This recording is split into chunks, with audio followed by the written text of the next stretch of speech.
1 degree Celsius global warming may not sound like much, but it's having a dramatic effect on our weather. The Met Office has issued flood warnings for parts of Cumbria and the Lake District. There are warnings of a danger to life, with parts of the Midlands expected to record their highest ever flood levels in the next few hours. It is officially the hottest day of the year so far.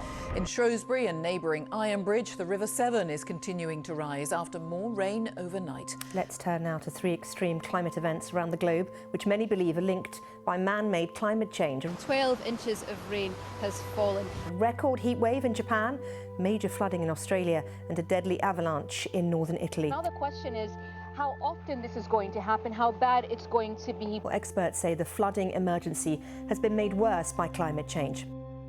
Across the globe, extreme weather events and changing temperatures have been linked to man-made climate change. People should stop thinking about these floods as a once-in-a-century event.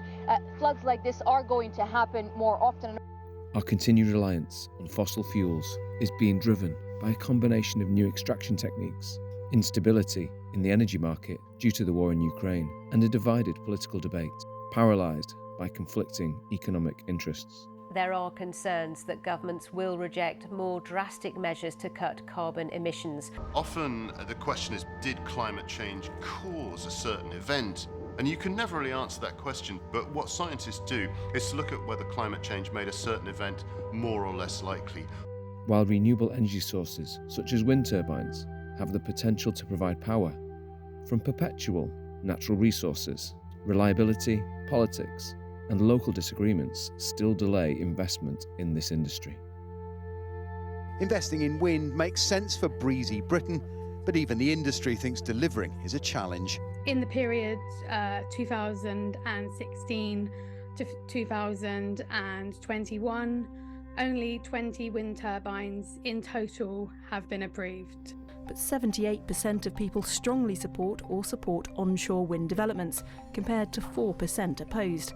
It's taking at the moment up to 10 years to get a project from the drawing board into operation, and part of that, half of that time is consents. The government today have said they want to get that down to a year.